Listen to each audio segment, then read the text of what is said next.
All right, there's one more thing I'd like to show you.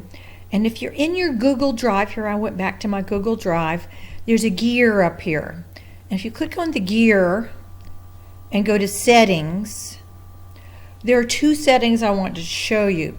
First of all, one says convert files into Google Docs format.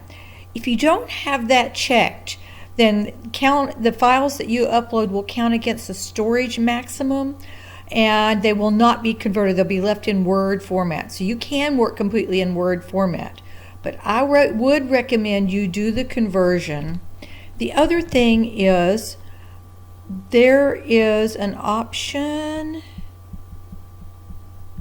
to, let's look at the other, manage apps and notifications.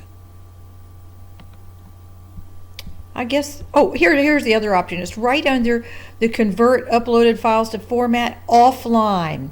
If you put a check mark in that box that says, hey Google, if I'm online, if I'm not away from the internet, I can still work on my documents. So you could be writing word processing files from your tent if you wanted to, if you do this. So I'm going to say done. All right.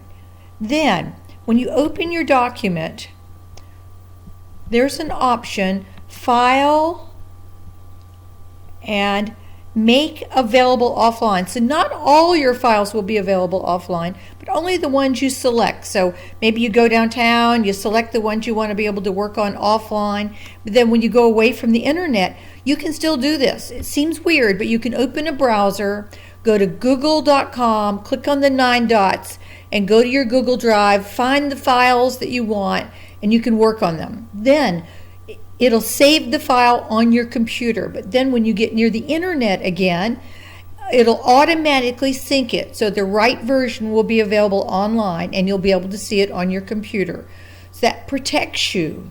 By working with it this way, you can do it offline or online. You'll never know the difference, except that the files that are online you will have to have selected to be online.